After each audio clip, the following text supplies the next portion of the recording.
show. Trump says Tucker has lost his way. Cruz calls him the most dangerous demagogue in the country. The conservative civil war just got very real. Ted Cruz, Texas, accused political commentator Tucker Carlson of hating him for being a Christian and warned that his influence threatens to plunge the Republican Party into anti-Semitism. In the last year and a half, I have seen more anti-Semitism on the right than at any point in my life, and it is dangerous and it risks consuming our party, Cruz said during a Wednesday interview with David Brody of the Christian Broadcasting Network, CBN.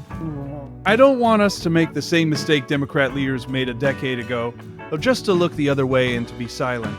Cruz, who earlier this week called Carlson the single most dangerous demagogue in the United States, told CBN that while the former Fox News host is the most vocal proponent of anti-Semitism on the political right, he is just one voice amid a chorus of influencers he claimed are having an outsized role in leading young evangelicals away from supporting Israel.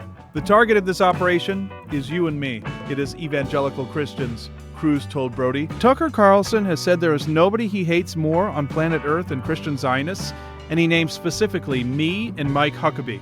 Cruz was presumably referring to comments Carlson made during his controversial interview with far-right podcaster Nick Fuentes last fall, when he said he dislikes Christian Zionists more than anybody, while labeling their beliefs about Israel heresy and a brain virus. Carlson's interview with Fuentes, who has espoused openly anti-Semitic, misogynist, and white supremacist views, prompted an uproar among conservatives and mass resignations from the Heritage Foundation, where Carlson started his career.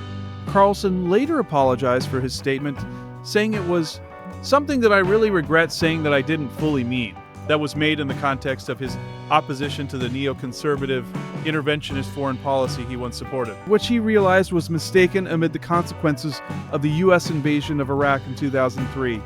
I think it's unfortunate that I am the person he says he hates most on earth, Cruz told CBN. Now, why does he hate me? He hates me, number one, because I'm a Christian, and that is my faith, and I'm not going to run away from it or apologize for it.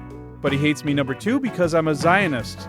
Cruz went on to define Zionism as someone who believes the nation of Israel should exist, and then accused Carlson of wanting to see Israel abolished. The people who denounce Zionists want to see Israel driven into the sea, Cruz said. There are 50 Muslim nations in the world.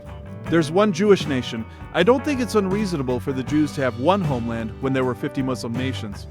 I don't think it's unreasonable for the Muslims to have homelands as well. But the Tuckers of the world argue, instead of 50 Muslim nations, there should be 51, and they should remove the Jews from Israel because they have no right to have a nation, he added. Carlson, who has never said he doesn't want Israel to exist, but has questioned Israeli influence over U.S. foreign policy, has called Cruz a Dumbo and drawn the lingering ire of the Texas senator since tussling with him last summer over whether the land promises of Genesis apply to the modern nation-state. During his tense interview with Carlson last June, Cruz based his support for modern Israel on God's promise to Abram in Genesis 12, though he drew pushback from Carlson when he was unable to cite where in the Bible the passage was or what the population of Iran is, despite his support for going to war there. In response to a similarly contentious interview that Carlson had with U.S. Ambassador to Israel Mike Huckabee last month, Cruz gloated on social media when Carlson was unsure of the Christian population of Qatar when Huckabee asked him about it. What? Tucker doesn't know the Christian population in Qatar. How can he possibly have an opinion about them? Cruz wrote on X, where he posts prolifically about Carlson. Carlson, who said he personally appealed to President Donald Trump against intervening in Iran, has since called the Iran war disgusting and evil, which prompted rebuke from Trump last week, who claimed Tucker has lost his way and is not MAGA, according to ABC News.